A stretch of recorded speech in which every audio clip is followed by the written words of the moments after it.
위드 코로나로 가고 있는 중에 확진자 4천 명 이상 증가하면서 새로운 조치가 있어야 된다는 상황 가운데 아주 좋은 기사가 하나 나와서 여러분들에게 소개하고 우리가 어떻게 어, 이런 상황을 이겨내가야 되는지 한번 나눠보겠습니다. 자, 일본의 지금 그 코로나에 대한 확진자 수가 급감한 거에 대한 그것을 그 우리나라 교수 한 분이 평가를 했습니다. 바로 그겁니다. 최근 일본에서 신종 바이러스 감염증 확진자 수가 급감해 그 이후에 관심이 쏠리고 있는데요. 한국의 그 예방의학 전문가가 이렇게 말했네요. 일본의 확진자 급감은 K방역의 치명적 오류를 보여주는 사례라고 이렇게 말했습니다. 자, 일본은 이제 23일 113명을 소폭 증가했다가 뭐 100단입니다. 24일이 77명 줄었네요.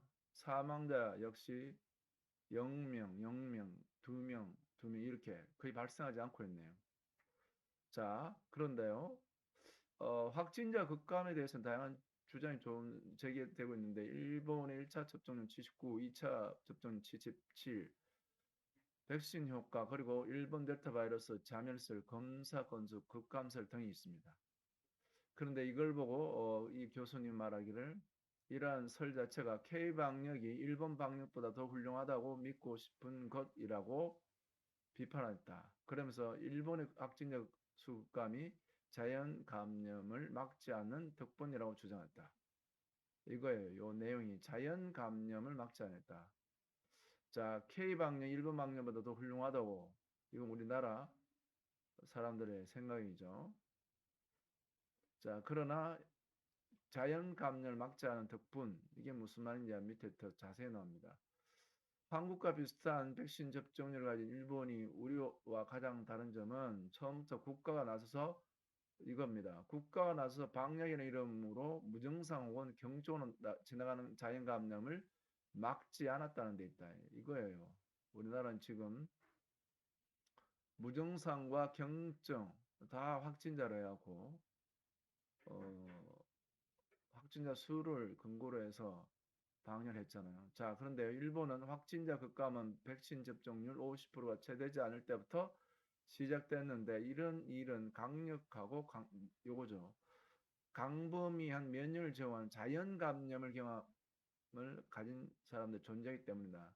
가능한 거죠. 다시 말하면 무증상 경증으로 지나가는 거예요. 그래서 감염 이제 항체 생기는 거죠. 광범위한 면역을 제어하는 요 부분이 있을 때죠. 다시 말하면 코로나는 겪고 지나가야 항체가 생기고 그것이 결국은 이겨내는 거거든요. 확진자 극감 단순히 백신 접종률만 높다고 가능하지 않다. 이건 후천적 면역인데요. 중요한 것은 우리가 우리 안에 면역이 코로나를 겪고 이걸 이겨내는 이 수가 많아져야 된다는 거죠. 자, 일본의 데이터 조작설은 유행 초기부터 우리 사회에 지배해온 프레임이었죠. 일본이 그렇게 조작한다고 이렇게 말했죠. 그렇기 때문에 3, 4월부터 보였던 유사한 현상, PCR 검사도 하지 않고 방치한 것처럼 보였던 일본에서 코로나 사망이 왜 폭발했는지에 대해 누구도 질문 던지지 않았다라고 주장했다. 자, 이게 일본의 현상이었죠. 그런데요, 결과적으로 어떻게 되냐? 만일 처음부터 완전히 상반된 방역 정책을 했던 한국과 일본이 긴밀한 공조 체제에서 유행 상황을 비교 분석했더라면 팬데믹 상황에서 방역이라는 건 그렇게 대단한 역할이 아니라는 사실 일찌감치 합파할 수 있을 것이다.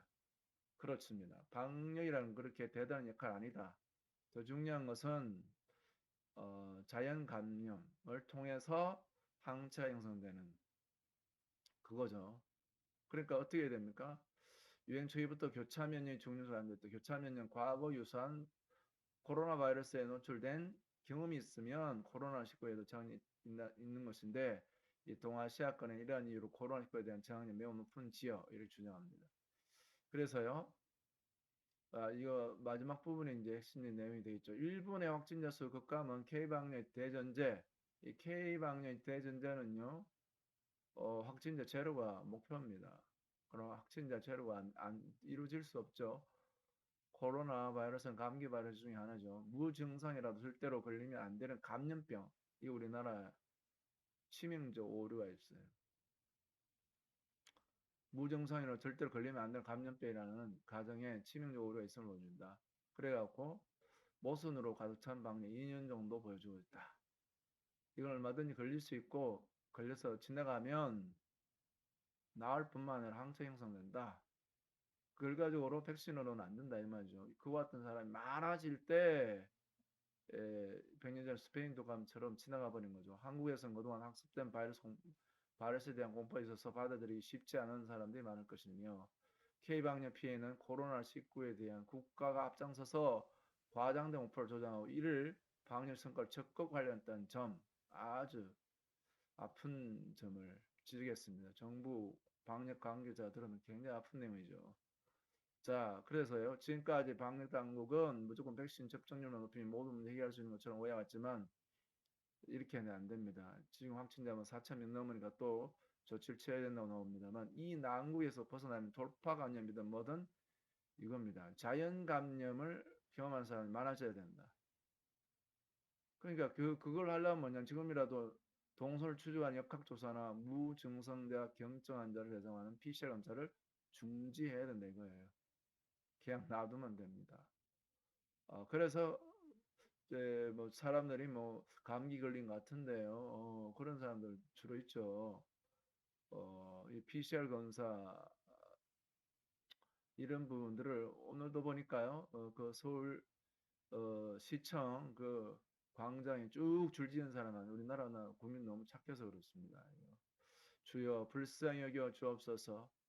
참으로 살아계신 우리 하나님께서 우리에 주신 면역이 이와 같이 자연 감염을 통해서 걸려서 뭔가 정상 있다가 지나가면 항체 생성되는 주여 우리나라를 다스려 주시고 위드 코로나 정책에 승리할 수 있도록 돌파할 수 있도록 지혜를 행정당국과 전문가들에게 주시옵시고 국민들이 의연하게 대처할 수 있도록 은혜를 열어 주옵소서. 예수 그리스도 이름으로 기도합니다. 아멘.